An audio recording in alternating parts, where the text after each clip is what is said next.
de l'Angleterre, le football va s'étendre et s'imposer comme le sport roi. Et ce sport aujourd'hui est pratiqué, je dirais, dans tous les pays du monde. Dieu aussi avait le projet de se faire connaître à toutes les nations. Mais il faut partir de quelque part. Alors il choisit Israël pour se faire connaître.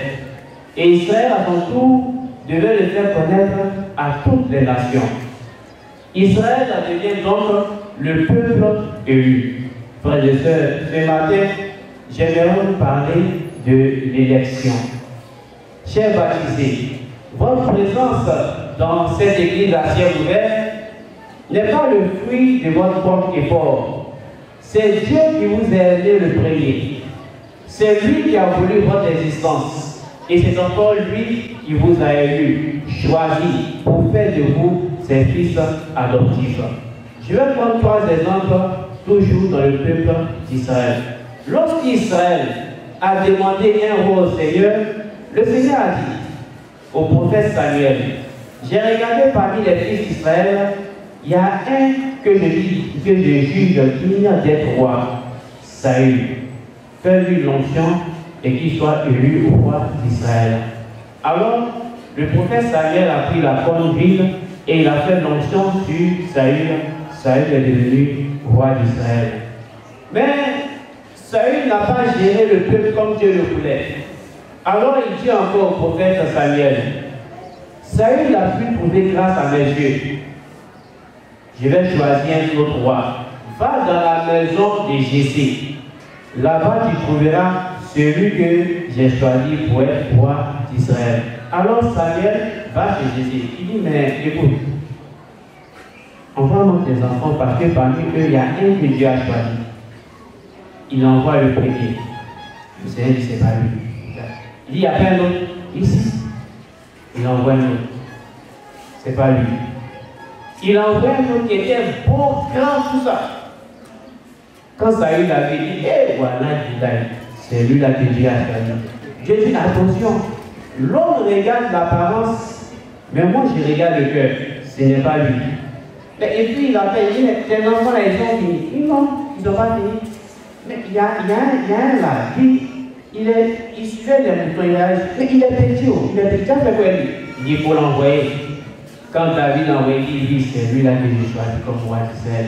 Fais-lui l'onction. Saül Samuel a pris la bonne ville et il a fait l'onction sur David. David est devenu roi d'Israël. David a tellement bien géré le peuple d'Israël qu'on a pris son nom pour faire chanson. Courage. David est un grand roi, il s'est levé pour danser. David est... Regardez qui m'accompagne. David est un grand roi, il s'est levé pour danser. Et puis, battez-vous, mettez des mots parce qu'il s'agit de vous aussi. Vous avez été élu par le Seigneur. Voilà, ce matin, je vais chanter pour vous. Ce n'est pas permis à tout le monde de voir le Père lui chanter. Voilà. Donc, vous pouvez vous portable pour enregistrer sur Facebook, WhatsApp. Voilà, parce que vous êtes très fort dedans.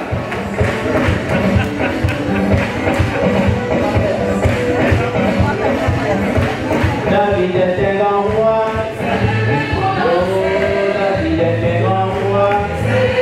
Oh, David est un grand roi.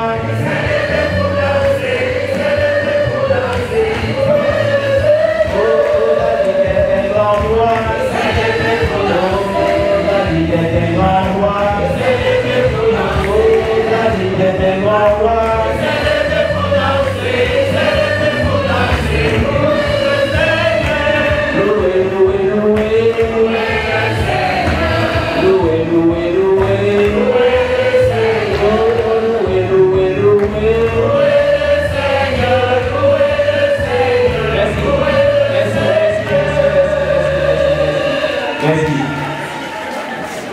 Mais il voyait un cadeau. Petit qui était chanté à vous ne plus vous asseoir là. Alors, donc, David a géré le peuple d'Israël. Et vous le savez, David a eu à sortir avec la femme de l'un de ses officiers, Uri. Donc, Dieu était en colère contre lui. Et en plus, il a dit Comme elle est tombée enceinte, sa femme Bessabé, il avait le projet de faire mourir Ori. Il écrit une lettre à l'un de ses généraux qui est au front. Écoute, il faut mettre Ori en Syrie, dans la ville qu'on appelle Homs. Si tu n'en vas pas à Homs, on va aller à Alep. Là où se trouvent les kamikazes sont bons yeux. Dès qu'il va s'approcher, qui dit Allah Akbar, ils vont s'exposer, il va mourir. C'est ce qu'ils ont fait. Ori est mort. Alors Dieu envoie son prophète voir David. Voici, tu as péché. David reconnaît sa faute. Il pleure son péché. C'est même ce jour-là où il va composer le psaume 50. Pitié pour moi, mon Dieu, de ton amour, selon ta grande miséricorde, efface mon péché. Lave-moi tout entier de ma faute, purifie-moi de mon offense. Etc. etc. Dieu dit d'accord, je vais pardonner ton péché, mais l'enfant va mourir. Et l'enfant est mort.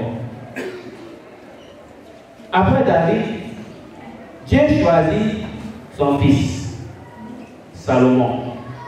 Alors, il dit au prophète Nathan que c'est Salomon qui choisit comme roi. Que Salomon et Nathan lui fassent l'onction. Alors, le prêtre Salomon prend la couronne d'huile et fait l'onction d'huile sur Salomon. Et Salomon devient roi d'Israël. Vous aussi, chers baptisés, après le baptême, on différent de vous des fils adoptifs, des créatures nouvelles, vous recevrez l'onction d'huile qui fera de vous des soins. Vous exercerez votre fonction avec un nom, le nom de baptême. Dans l'Église, le changement de nom marque le début d'une conversion ou le début d'une mission nouvelle. Lorsque Dieu a dit à Abraham, quitte ta maison, va dans le pays que je te montrerai, il lui a dit, tu ne t'appelleras plus Abraham, mais Abraham, c'est-à-dire le père du multitude. Jésus lui a dit à Simon, tu ne t'appelleras plus Simon, mais Pierre, parce que sur cette pierre, je bâtirai mon église. Et vous connaissez Saul, lorsqu'il s'est converti sur le chemin de Damas, il a changé de nom. De Saul, il est devenu Paul. Actuellement, vous êtes faibles. La grâce de Dieu que vous recevrez tout à l'heure vous rendra fort. Sainte Thérèse de l'Enfant Jésus, elle m'a dit, Dieu aime travailler avec les instruments imparfaits. Je vais prendre deux exemples. D'abord, Saint Paul. Il avait pour maître Gamaliel. Gamaliel était versé dans le pharisaïsme. Un grand maître pharisien qui a formé Paul. Et nous l'avons entendu dans la seconde lecture. Il était un grand persécuteur de l'Église. Il avait même le projet de faire disparaître l'Église. Quand la grâce de Dieu a saisi Saint Paul, on le sait aujourd'hui, il est devenu le grand apôtre qu'on connaît. Il a fait 3 voyages missionnaires. Et il dit 3 voyages missionnaires, c'est pas le courant à Djamé, le courant à Djamé, 3 fois. Non. Par exemple, la Côte d'Ivoire, la portée au moins 3 fois, toutes les régions, pour annoncer l'évangile. C'est lui qui a écrit le plus grand nombre de livres dans la Bible. Sur 28, il en a écrit 13. Et lui-même, il a dit, dans l'une de ses lettres, j'ai travaillé plus que tous les autres. Le deuxième exemple, c'est sur Saint Augustin, qui est né en 354 et est mort en 430. Augustin disait que personne ne devait le dépasser dans la débauche. Il disait qu'il devait être premier en tout dans le péché. Chercher femme, il devait être le premier. Parmi les soulards, celui qui devait être le premier. Parmi les voleurs, celui qui devait être le premier. Mais quand Augustin s'est converti, il est devenu quoi? Évêque d'un diocèse, une ville d'Algérie qu'on appelle Hippone. Augustin est l'un des saints qui a écrit le plus grand nombre de livres. Il existe presque sur tous les mystères de l'Église. Et il est parmi les grands pères de l'Église. J'aimerais terminer en m'adressant à vous, parrains et marraines. Vous accompagnez aujourd'hui ces futurs baptisés.